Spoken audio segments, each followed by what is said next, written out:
7장부터 시작되었던 10가지의 재앙이 계속 이어지고 있는 가운데 있고요. 오늘 9장에 이제 나와 있는 것은 다섯째, 여섯째, 일곱째 재앙에 관한 기록이 등장을 하고 있습니다. 다섯째 재앙은 이집트의 모든 가축이 죽게 되어지는 상황이고, 여섯째 재앙은 이제 악성 종기가 이집트 사람들에게 발병하게 되어지죠. 그리고 일곱째 재앙은 우박이 내리는 그 기록을 좀 하고 있습니다. 9장 1절부터 7절까지가 이 이집트의 모든 가축이 죽게 되어지는 다섯째 재앙에 관한 이야기고요. 또 8절로부터 12절까지가 여섯째 재앙이었던 이집트 사람들에게 악성 종기가 생기는 그 재앙에 관한 것, 13절로부터 끝절까지가 이 우박이 내리는 그 일곱째 재앙에 관한 기록을 하고 있습니다.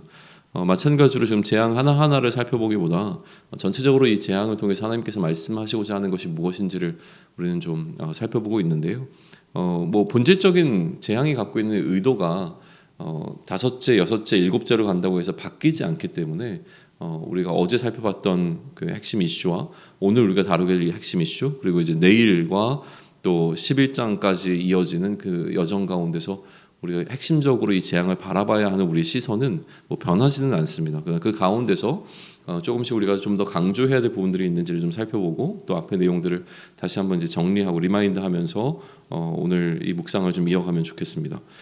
기본적으로는 지금 바로와 하나님 가운데 나름대로 이제 싸움이라고 볼 수 있습니다. 바로와 하나님의 싸움이 지금 진행되고 있는 과정 가운데 있는데, 무엇을 놓고 싸우는 거냐면 소유권 분쟁입니다. 그래서 이스라엘 백성이 바로의 것이냐 아니면 하나님의 백성이냐라고 하는 굉장히 중요한 이슈를 가지고 바로와 하나님 사이에 어떤 힘겨루기가 이루어지고 있는 상황을 우리는 이제 지켜보게 되는 것이죠. 모든 재앙들을 이렇게 기록함에 있어서 키 이슈는 오늘 9장 1절에서도 기록하고 있듯이 분명합니다. 하나님께서 바로에게 내 백성을 보내라, 그들이 나를 섬길 것이다 라고 하는 이 단순한 명령을 놓고 지금 내 백성이라고 말씀하시는 그 하나님의 말씀, 또 그 백성을 보내서 그 하나님을 예배하게 하라라고 하는 이 명령에 바로가 순종할 것이냐가 이제 키 이슈가 되어지고 있죠. 근데 계속 지켜보게 되는 것은 무엇이냐면 바로가 보내지 않는다는 겁니다. 그러니까 보내지 않았기 때문에 지금 재앙들이 계속 임하고 있는 거고요. 그러면 이제 보내지 않는 이유가 무엇이냐라고 하는 것인데, 바로의 이제 완악함 때문에, 그러니까 바로가 완악해서 이스라엘 백성들을 보내지 않았다라고 이야기하는 것이 성경이 이야기하고 있는 것이기도 하고, 우리가 간단하게 설명할 수 있는 부분이기도 합니다. 그러나 어제 이제 본문을 이야기하면서 우리는 어디에 포커스를 뒀냐면, 이 바로가 왜 하나님께 이렇게 완악한 마음을 품고 하나님의 명령을 거절했겠느냐라고 하는 것이었잖아요. 그러니까 그 부분에서 뭘 강조를 했냐면 바로의 합리적인 거절이라고 하는 부분을 우리는 좀 살펴봤습니다. 그러니까 바로가 하나님의 이 명령을 거절하고 거부할 때에 바로에게는 나름대로 합리적인 이유가 존재했다라고 하는 거예요. 그거는 바로가 지금 통치하고 있는 이집트를 생각했을 때, 또 애굽 백성들을 생각했을 때, 또 자신의 통치권이라고 하는 어떤 부분들을 생각했을 때, 이러한 재앙이 임해도 그럼에도 불구하고 이스라엘 백성들을 보내지 않는 것이 바로에게는 훨씬 더 이득이라고 하는 그 어떤 판단이 섰을 거라고 하는 부분을 우리는 좀 생각을 해봤었습니다. 마찬가지로 오늘 이제 가축이 죽는 재앙이 처음 다섯째 재앙이 등장을 하고 있는데, 이렇게 볼 수 있는 거죠. 가축이 죽는다고 해도 애굽에 있는 모든 가축들이 죽는다고 해도 이스라엘 백성들을 내보내는 것보다는 가축이 죽는 게 훨씬 더 이득이라고 하는 그 판단이 바로에게는 섰을 거라고 하는 거예요. 그럼에도 불구하고 보낼 수 없다가 되어져 버렸으니까요. 이렇게 바로가 하나님의 명령을 거절할 때마다 주어지게 되는 게 재앙들이었다는 거예요. 그래서 오늘 2절에도 보게 되면 내가 만일 보내기를 거절하고 억지로 잡아두면 이라고 하는 표현이 등장을 합니다. 그러니까 이 하나님의 명령에 바로가 순종하지 아니하면 이러한 재앙이 임할 것이다 라고 하는 것으로 이제 이어지고 있는 게 이 재앙들의 흐름이라고 하는 것이죠. 그러니까 결국 이 재앙의 목적이라고 하는 것은 그 재앙 자체에 있는 것이 아니라 이 하나님께 대하여 하나님의 명령을 순종하지 않고 있는 바로에게 하나님께서 뭔가 보여주고자 하시는 메시지가 그 안에 담겨 있는 것을 보게 되는 것이죠. 기본적으로는 바로보다 크신 하나님을 보여주고자 하는 의도가 담겨 있다라고 하는 것을 우리는 어제 좀 살펴보았습니다. 왜냐하면 바로가 하나님의 이 명령을 따를 만한 이유가 전혀 없는 거죠. 그게 자신에게 이득이 되지도 아니하고 이스라엘 백성들이 하나님께 받았던 약속이 바로에게 있는 것도 아니었기 때문에 그런 거예요. 그러다 보니까 바로에게 지금 하나님의 명령을 따라야 하는 유일한 이유는 그 바로보다 하나님이 여호와가 하나님이 더 크신 분이라고 하는 것이 바로에게 이제 명확하게 되어질 때에 자신보다 크신 그 하나님의 명령을 따를 수 있게 되어지는 건데, 그래서 하나님께서 바로에게 자신을 나타내시는 방식은 그가 바로 여호와라고 하는, 그러니까 스스로 존재하는 자라고 하는 것을 선포하시는 것을 통해서 스스로 존재할 수 없는 바울의 한계와 또 스스로 존재하시는 하나님의 그 무한한 능력을 서로 비교하는 방식을 통해서 바로가 하나님의 명령에 순복할 수 있도록 그 이끌어가는 과정들을 우리는 계속 좀 보고 있는 가운데 있는 거예요. 그런데 이 하나님의 하나님 되심, 하나님의 여호와 되심을 인정할 수 없게 만드는 어떤 요소가 바로에게는 존재했는데, 그것이 아까 얘기했던 그 이득이라고 하는 것과 또 하나는 뭐였냐면 요술사라고 하는 거였어요. 그러니까 요술사가 하나님께서 행하시는 것들을 비슷하게 바로에게 행할 때에 바로보다 밑에 있는 요술사가 행하는 그 행위들이 마치 하나님이 바로 그 요술사와 같은 레벨에 있는 것처럼 바로에게는 인식이 되어지면서 그보다 크신 하나님을 인정하는 것을 굉장히 어렵게 만들었다는 거죠. 그런 차원에서 이 요술사의 역할이 이 재앙이 진행되는 가운데 조금씩 이제 기록이 되어집니다. 그런데 어제 우리가 살펴봤던 세 번째 재앙이었던 티끌이 2로 변하는 이 재앙에 있어서 이 요술사들이 그 동일한 어떤 행위들을 하지 못했어요. 물론 그 이전부터도 발생은 하게 하겠지만 그것을 이제 그러니까 개구리떼를 올라오기는 했지만 그 개구리떼를 흩을 수는 없었거든요. 그러니까 이 요술사가 하나님의 능력과 비교해서 분명히 떨어지는 부분들이 좀 존재를 했었고, 또 이후에는 그러한 것을 하지 못하는 것까지, 하나님처럼 행하지 못하는 것까지 이제 보게 되었던 거예요. 그런데 네 번째 재앙에 보게 되어지면 9장 이제 11절에 보게 되면 이런 표현이 등장을 합니다. 요술사들도 악성 종기로 말미암아 모세 앞에 서지 못하니 악성 종기가 요술사들로부터 애굽 모든 사람에게 생겼음이라. 그러니까 이제는 완전히 요술사들이 무기력해진 모습을 보여주고 있다는 거예요. 그래서 이 무기력해진 요술사들이 바로 앞에 설 수도 없는 상황이 되어져 버리는 이 모습을 지금 보여주고 있는 것에 우리는 좀 주목해 볼 필요가 있습니다. 그러니까 바로가 의지하고 있었던 어떤 부분들이 좀 완전히 무너져 내리고 있는 것을 이 넷째 재앙에서부터 좀 보여주고 있는 것이죠. 그럼에도 불구하고 이제 바로가 좀 오해하고 있는 부분들이 있었는데, 그게 우리가 아까 함께 읽었던 14절로부터 17절에 기록되어 있는 내용이라고 하는 거예요. 그러니까 이러한 모든 재앙을 내리시는 이유가 온 천하에 나와 같은 자가 없음을 알게 하시려 하시는 것이라고 분명하게 기록이 되어 있죠.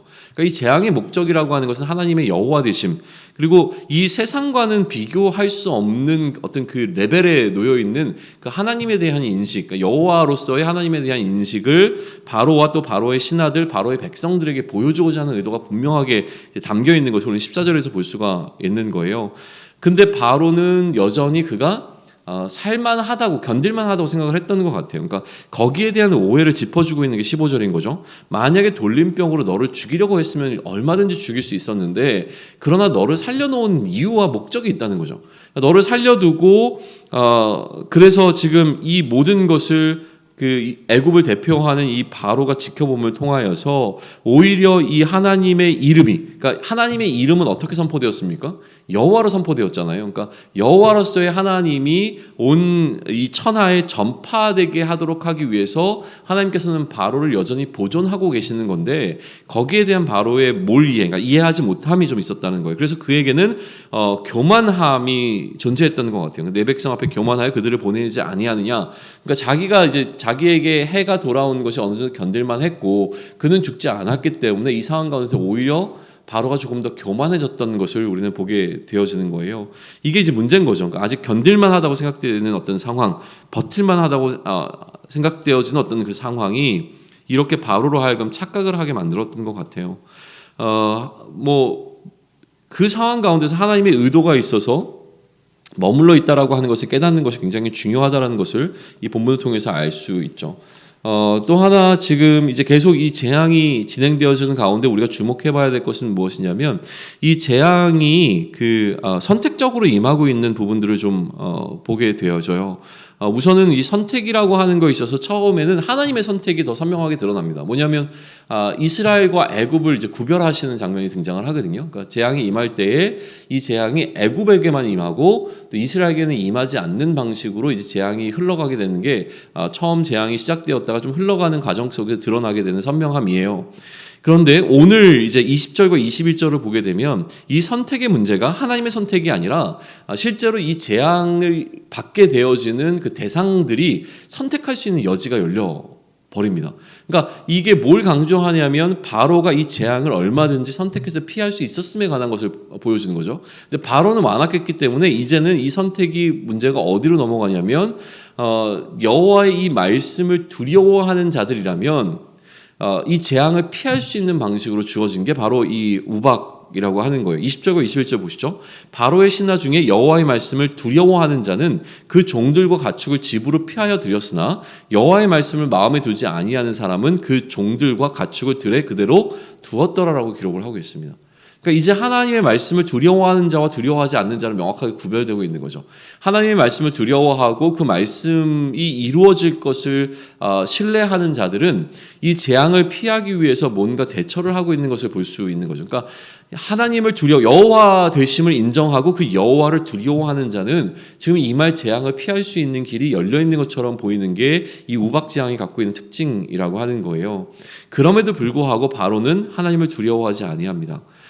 바로의 고백이 등장하는데 뭔가 이제 바로에게 회심이 일어나는 것처럼 느껴지는 장면이 등장하기는 해요. 그게 바로 27절이거든요.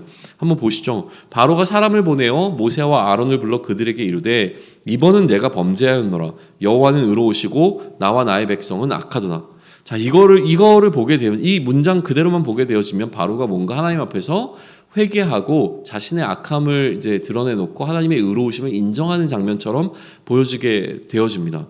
그런데 그리고 이 지금 하나님과 바로 사이에 소유권 분쟁이라고 하는 것이 어느 정도 좀 일단락되고 있는 것처럼 이제 보여지는 거예요. 그러니까 누가 옳으냐 그르냐의 이제 문제를 놓고 이렇게 논의가 진행되는 가운데 바로가 명백하게 이제 고백하는 거죠. 내가 이제 틀렸다라고 하는 것을 인정하고 있는 게 27절이 갖고 있는 장면이라고 하는 거예요. 그런데 모세가 29절에서 이야기를 하죠. 뭐냐면 내가 성에서 나가서 곧 내 손을 여호와를 향하여 펴리니 그리하면 우레소리가 그치고 우박이 다시 있지 아니할지라 세상이 여호와께 속한 줄을 왕이 알리이다. 그러니까 이 소유권 분쟁의 마지막에 선언되어지는 것이 이 29절이라고 하는 거예요. 그래서 이제 바로가 나름대로 자신이 틀렸다라고 하는 것을 고백을 했고 또 이 우박이라고 하는 이 재앙을 통해서 그래서 지금 모세가 얘기하는 것은 무엇이냐면 이것이 그치게 되었을 때에 세상이 여호와께 속한 줄을 왕이 알게 될 것이다라고 하는 이 말은 무엇이냐면 이 소유권 분쟁의 결론이 맺어지고 있는 거예요. 결국은 누구의 것이냐라고 하는 논쟁이었잖아요. 근데 단순히 이스라엘 백성만이 하나님의 것이라고 얘기하는 것이 아니라 이 모든 세상이 하나님, 그러니까 여호와께 속해 있다라고 하는 것을 바로가 알게 될 것이다라고 하는 이 선언이 29절에서 나오게 되는 것이죠. 그러니까 결국은 모든 것이 여호와의 것이다라고 하는 것을 이렇게 기록되고 있는 거예요. 그러나 이 30절에 보게 되면 여전히 바로는 하나님을 두려워하지는 않을 것이라고 하는 기록이 등장을 합니다. 자, 이게 소유권 분쟁이 일어났고 이 소유가 하나님의 것이라고 하는 것을 인정하는 것이 바로에게 나타나는 것이 보여졌습니다. 그리고 모세가 이스라엘뿐만이 아니라 모든 세상은 여호와께 속해져 있는 것을 왕이 알게 될 것이다라고 하는 기록을 남겨요. 말을 해요. 그러니까 바로는 이제 모든 것은 여호와께 속해 있다는 것을 인정하고 알게 되었습니다. 근데 그럼에도 불구하고 바로는 뭡니까? 하나님을 두려워하지는 않는다는 거예요. 이게 굉장히 중요한 포인트가 되어집니다. 하나님이 누구신지도 알고 모든 소유가 누구에게 속했는지도 인정하게 되어지지만 그럼에도 불구하고 무엇을 하나님을 두려워하지 않는 바로를 우리는 보게 되어지는 것이죠. 두려워하지 않는 이유가 그럼 무엇이냐는 거예요. 이렇게까지 했는데도 불구하고 두려워하지 않는 이유가 무엇이냐. 25절에 보게 되면요, 우박이 애굽 온 땅에 사람과 짐승을 막론하고 밭에 있는 모든 것을 쳤으며 우박이 또 밭의 모든 채소를 치고 들의 모든 나무를 꺾었다라고 기록을 합니다. 그러니까 모든 것이 다 쑥대밭이 된 거죠. 우박으로 말미암아 더 이상 이제 사실은 우리는 창세기도 살펴봤지만 먹을 것이 필요한 존재인데 먹을 것이 사라져 버려 있는 상태, 그러니까 일용할 양식을 구할 수 없는 상태가 이 우박 재앙을 통해서 애굽 땅 가운데 펼쳐진 거예요. 그럼에도 불구하고 두려워하지 않는 이유가 무엇이냐면 31절과 32절에 있습니다. 그때 보리는 이삭이 나왔고 삼은 꽃이 피었으므로 삼과 보리가 상하였으나 그러나 밀과 쌀보리는 자라지 아니한 고로 상하지 아니하였더라. 무슨 얘기냐면 아직 먹고 살 수 있는 어떤 희망이 바로에게는 이집트 땅에는 남아 있었던 거예요. 우박만 멈춰준다면 아직 나지 아니한 어떤 것들이 자라나서 그것을 통해서 먹고 살 수 있겠구나라고 하는 것을 좀 기대할 수 있는 여지가 남아있다. 그러니까 의미심장한 이야기예요. 아직 먹고 살만했기 때문에 결국은 이 하나님을 두려워하지 않았다는 것으로 우리는 결론을 내릴 수 있는 부분인 거죠. 그러면 우리가 하나님의 명령을 따르지 않는 이유는 과연 무엇인가? 우리를 돌아볼 필요가 있습니다. 바로와 같이 우리도 하나님의 명령이 우리 앞에 주어졌을 때에 이 명령을 따르는 것보다 따르지 않는 것이 나에게 훨씬 더 이득이라고 하는 것을 계산해 내게 되면 하나님의 명령을 순종하지 않습니다. 하나님의 여호와 되심도 알고, 그러니까 우리도 하나님이 여호와라는 사실을 알죠. 하나님이 스스로 존재하는 자, 또 창조주가 되어주시고 우리의 구원자라고 하는 사실을 우리는 충분히 알고 있습니다. 그리고 이 세상의 모든 소유가 심지어 나의 생명까지도 하나님께 있다라고 하는 사실을 우리는 인정하고 고백합니다. 그럼에도 불구하고 우리가 하나님을 두려워하지 않게 되는 어떤 포인트들이 있어요. 왜 우리가 하나님을 두려워하지 않는가라고 하는 것은 지금 이야기하고 있는 이 바로가 두려워하지 않는 이유와 크게 다르겠느냐라고 하는 것을 한번 생각해 보자는 거죠. 지금 이러한 재앙에도 불구하고 아직은 먹고 살만했기 때문에 하나님을 두려워하지 않았던 바로와 마찬가지로 우리도 아직 먹고 살만하면 사실은 하나님을 두려워하지 않습니다. 해를 입지 않은 어떤 농작물처럼 아직 여전히 내가 소유하고 있고 내가 의지할 만한 어떤 그 믿는 구석이 있을 때에 여전히 하나님 앞에 버티려고 하는 성향을 보이고 있는 것이 우리의 삶의 모습이고 패턴이라고 하는 것을 우리는 한번 돌이켜보고 그것을 인정해야 한다라고 하는 것이죠. 인간은요 생각보다 강한 것 같아요. 그러니까 고난이 찾아왔을 때 결국 고난을 견딜 만한 힘이 우리에게는 있는 것 같다는 생각을 해요. 고난을 견디는 힘은 어디서부터 나오냐면 내 손에 무엇을 움켜쥐고 있느냐로부터 출발한다는 생각을 하게 되는 오늘 본문입니다. 지금 바로를 버티게 하는 것은 무엇이냐면요 이스라엘이에요. 결국 이 재앙 가운데서도 바로가 이를 악물고서 이 모든 재앙을 견디려고 하는 유일한 이유는 무엇이냐면 결국 이스라엘이에요. 이스라엘을 내보내기 싫은 거죠. 내보내는 것이 오히려 손해라고 하는 생각 가운데 어떻게든지 이스라엘을 내보내지 않고 그 손해, 다른 손해를 다 보더라도 이스라엘이 잃어버리는 손해를 보지 않으려고 아둥바둥 버티고 있는 바로를 보게 되는 거예요. 왜냐하면 바로에게는 이 이스라엘이 생명줄이라고 하는 것을 우리는 좀 느끼게 되어집니다. 왜 생명줄이 되어지냐면 오늘 재앙에서 처음으로 죽음이라고 하는 이슈가 언급되기 시작해요. 재앙이 여섯째 이집트 사람들에게 또 미치게 될 때에는 이 재앙이, 그러니까 다섯째 재앙에서 죽음이라고 하는 이슈가 등장을 하고 여섯째 재앙에서는 이 악성 종기가 뭐 가축이나 이런 게 문제가 아니라 이집트 사람들 자체에 이제 발병을 하기 시작하거든요. 그러니까 애굽 사람들의 생명을 위협하기 시작하는 방식으로 이 재앙이 점점 더 이렇게 그러니까 죽음의 이슈로 다가가고 있는 것을 우리는 좀 보게 되는 거죠. 그러한 상황 가운데서도 불구하고 지금 버틴다라고 하는 것은 굉장히 큰 의미가 있습니다. 뭐냐면 죽어도 놓기 싫은 거죠. 죽는다고 해도 이스라엘을 놓기가 싫은 거예요. 이건 놓으면 죽을 것 같은 것이 우리에게는 존재합니다. 죽기보다 하기 싫은 것도 존재를 해요. 그러니까 죽음의 문제는 우리에게 사실 어떤 의미에서 보게 되면 굉장히 가까이 다가와 있는 문제인 것 같아요. 그러니까 죽어도 나는 이걸 할 수 없다라고 하는 이 표현을 하는 것 같이 이 죽음의 이슈보다도 훨씬 더 나에게 오히려 생명줄을 붙잡고 있는 그 어떤 것, 이거 없으면 내가 살아갈 이유를 상실해버린다고 느끼는 이스라엘과 같은 어떤 것이 내 손에 놓여 있기 때문에 우리는 이 고난을 버티고 견딘다라고 하는 거예요. 그러니까 우리는 우리의 손을 펼쳐서 과연 우리가 움켜쥐고 있는 것이 무엇인가를 살펴봐야 한다라고 하는 거죠. 우리를 버티게 하는 것이 과연 무엇이냐는 거예요. 오늘 나의 삶을 살아가게 하고 오늘 나의 삶이 아무리 고통스럽고 고난스러워도 내가 견딜 수 있게 하는 그 동력과 내가 지금 놓치기 싫어서 붙잡고 있는 그 움켜쥐고 있는 것이 무엇인지를 손을 펴서 살펴볼 수 있는 오늘이 되기를 소망한다라고 하는 거예요. 과연 내 손에 움켜쥐고 있는 것이 이스라엘을 잃어버리기 두려워하는 그 마음인가, 아니면 여호와를 두려워하는 경외함인가라고 하는 것을 우리는 살펴야 한다는 하는 것입니다. 두 가지 두려움이 지금 이 본문 속에서 존재하는 것을 우리는 보게 되어집니다. 자신의 손에 붙잡고 있는 이스라엘 놓치기를 두려워하는 바로와, 그럼에도 불구하고 바로의 신하 중에 여호와의 말씀을 두려워하는 자들이 하나님께 순종하기 위해서 애쓰는 모습을 보이는 그 어떤 두려움이 존재하고 있는 두려움 가운데, 도대체 내 손에 움켜쥐고서 내가 두려워하고 있는 것은 무엇인가를 우리는 선명히 해야 된다는 것이죠.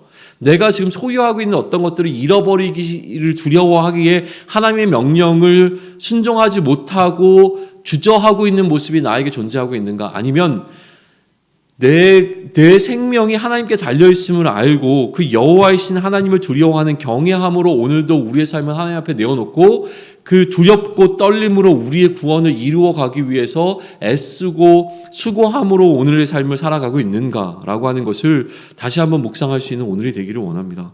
그리스도로 말미암은 생명을 잃어버림에 대한 두려움으로 오늘 우리의 삶을 이끌어갈 수 있기를 또 그리스도의 이름으로 축원합니다. 아멘.